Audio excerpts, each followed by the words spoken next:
ಹೊಸ ವರ್ಷದ ಮೊದಲನೇ ಮ್ಯಾಚಲ್ಲೇ ಟಾರ್ಗೆಟು 6 ಓವರ್ಗೆ 106 ರನ್ನು. ಆ ಮ್ಯಾಚು ಏನಾಯ್ತು ಗೊತ್ತಾ?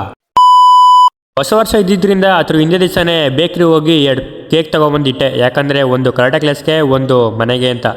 ಕರಾಟೆ ಕ್ಲಾಸು ದೇವಸ್ಥಾನ ಹತ್ರ ಸ್ಟಾರ್ಟ್ ಮಾಡೋದ್ರಿಂದ ಅಲ್ಲೇ ದೇವ್ರ ನಮಸ್ಕಾರ ಮಾಡಿಕೊಂಡು ಹುಡುಗರಿಗೆ ಹೊಸ ವರ್ಷ ಅಂತ ಒಂಚೂರು ಕ್ಲಾಸ್ ಮುಗಿಸಿ ಅಲ್ಲೇ ನಾವು ಕೇಕ್ ಕಟ್ ಮಾಡ್ದೋ.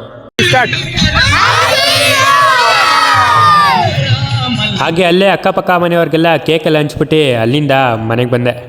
ಆಯಿತು. ಆಮೇಲೆ ಹೊಸ ವರ್ಷ ಇದ್ದಿದ್ದರಿಂದ ಹಾಗೆ ದೇವಸ್ಥಾನಕ್ಕೆ ಹೋಗೋಣ ಅಂತ ದೇವಸ್ಥಾನಕ್ಕೆ ಹೋದರೆ ಏನು ಇರೋಬರೋ ಜನ ಎಲ್ಲ ಅಲ್ಲೇ ಇದ್ದರು. ಹಾಗೆ ಇರಲಿ ಅಂತ ಎಲ್ಲ ದೇವಸ್ಥಾನಕ್ಕೂ ಹೋಗಿ ಕೈ ಮುಕ್ಕೊಂಡು ಮನೆಗೆ ಬಂದೆ. ನಾನು ಹೊಸ ವರ್ಷದ ಟೆಂಪಲ್ ರನ್ ಹೇಗಿತ್ತು ನೀವೇ ನೋಡಿ.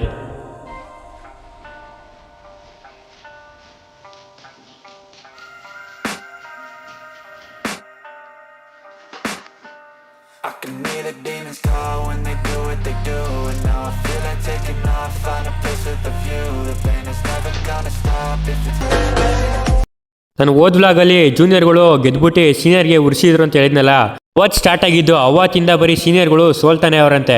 ಅದಕ್ಕೋಸ್ಕರ ಸೀನಿಯರ್ಗಳು ನಮ್ಮ ಪರಿಚಯ ಇದ್ರಲ್ಲ, ಅದಕ್ಕೋಸ್ಕರ ಅವ್ರ ಟೀಮಲ್ಲಿ ಆಡೋಕ್ಕೆ ನಮ್ಮನ್ನ ಕರೆಸಿದ್ರು.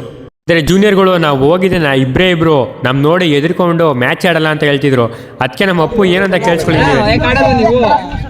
ಅಲ್ಲ ನಾವು ಚಿಕ್ಕ ಹುಡುಗರ ಹತ್ರ ನೀವು ಭಯ ಬೀಳ್ತಿರಲ್ಲ, ನೀವು ಯಾವ ಟೀಮ್ ಹೇಳ್ರಿ?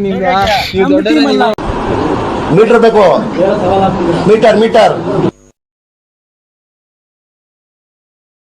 ಮ್ಯಾಚ್ ಆಡ್ಬೇಕಾದ್ರೆ ಇವರು ಆ ದೊಡ್ಡ ಬಿಲ್ಡಿಂಗ್ ಕಾಣಿಸ್ತದಲ್ಲ, ಆ ಬಿಲ್ಡಿಂಗ್ ಮೇಲೆ ಬಾಲ್ ಹೊಡೆದ್ಬಿಟ್ಟಿದ್ರು. ಅದಕ್ಕೋಸ್ಕರ ಅಲ್ಲಿ ಬಂದು ಆ ಆಂಟಿ ಜಗಳ ಆಡಿದ್ರು. ಅದಕ್ಕೋಸ್ಕರ ಇನ್ನೊಂದು ಗ್ರೌಂಡ್ಗೆ ಹೋಗೋಣ ಅಂದ್ಬಿಟ್ಟು ಹಳ್ಳ ಇಳ್ದು ಅಲ್ಲಿ ಮ್ಯಾಚ್ ಆಡೋಣ ಅಂತ ಅಲ್ಲಿಗೋದು. ಹಳ್ಳದ ಮೇಲೆ ಬಂದಮೇಲೆ ಇಲ್ಲಿ ಪಿಚ್ಚೇನೂ ಇರಲಿಲ್ಲ ಅಂದ್ಬಿಟ್ಟು ರೋಡ್ನೇ ಪಿಚ್ ಮಾಡಿಕೊಂಡು ಮ್ಯಾಚ್ ಆಡ್ದೋ. ಆದರೆ ಫಸ್ಟ್ ಬ್ಯಾಟಿಂಗ್ ಆಡಿದ್ದು ಅವರು ಫಸ್ಟ್ 6 ಓವರ್ಗೆ 106 ರನ್ ಹೊಡೆದಿದ್ರು. ಅದನ್ನ ಚೇಂಜ್ ಮಾಡಿದ್ದು ನಾವು. ಫಸ್ಟ್ 3 ಓವರಲ್ಲಿ ರನ್ ಏನು ಬರಲೇ ಇಲ್ಲ, ಬಂದಿದ್ದೆ ಬರೀ 25 ರನ್ನು. ಆದರೂ ನಾವು ಸೋತಿದ್ದು 4 ರನ್ನಿಂದ. ಇನ್ನು ಮಿಕ್ಕಿದ ರನ್ನೆಲ್ಲ ಹೊಡೆದಿದ್ದು 2 ಓವರಲ್ಲೇ. ಹೆಂಗೆ ಹೊಡೆದು ಅಂದರೆ ಅವ್ರು ಫುಲ್ ಬಾಯಿಗೆ ಬಂದ್ಬಿಟ್ಟಿತ್ತು. ಬಂದಂಗೆ ಆಗ್ತಾ ಇದೆ, ಬಿಟ್ಬಿಡ್ರಪ್ಪ ನಮ್ಮನ್ನ. ಅವರು ಡೈಲಿ ಉರಿಸ್ತಾ ಇದ್ರಂತೆ, ಆದರೆ ಇವತ್ತು ಏನು ಉರ್ಸೋಕೆ ಹೋಗಲಿಲ್ಲ ಅವರು.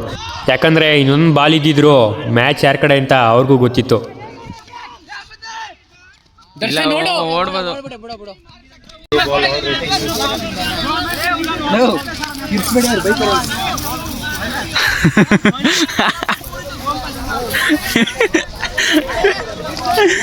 ಹಾಗೆ ಮೊನ್ನೆ ವೈಕುಂಠ ಏಕಾದಶಿ ಇದ್ದಿದ್ದರಿಂದ ಅವತ್ತೊಂದು ವ್ಲಾಗ್ ಮಾಡೋಕ್ಕಾಗಿರಲಿಲ್ಲ.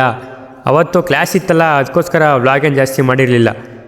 ಬೆಳಗ್ಗೆ ನಾನು ನಮ್ಮೂರಲ್ಲಿ ಇರೋ ಕೈಲಂಚದ್ದು ದೇವಸ್ಥಾನ ಹತ್ರ ಹೋಗಿ ಅಲ್ಲಿ ದೇವ್ರ ದರ್ಶನ ಮಾಡಿಕೊಂಡು ಕ್ಲಾಸೆಲ್ಲ ಮುಗಿಸ್ಕೊಂಬಂದು ಸಂಜೆ ನೈಟು 10 ಗಂಟೆಯಲ್ಲಿ ನಮ್ಮ ರಾಮನಗರದಲ್ಲಿರೋ ವೆಂಕಟೇಶ್ವರನ ದೇವಸ್ಥಾನ ಹತ್ರ ಹೋಗಿ ಅಲ್ಲಿ ದರ್ಶನ ಮಾಡಿಕೊಂಡು ಬಂದೋ. ಇದಾಗಿತ್ತು ಇವತ್ತಿನ ವ್ಲಾಗ್. ಓಕೆ ಫ್ರೆಂಡ್ಸ್, ಬಾಯ್. ಭೇಟಿ ಆಗೋಣ ಮತ್ತೊಂದು ವಿಡಿಯೋದಲ್ಲಿ. ಲೈಕ್, ಶೇರ್, ಕಮೆಂಟ್ ಮಾಡೋದನ್ನ ಮರಿಬಿಡಿ ಅಷ್ಟೇ.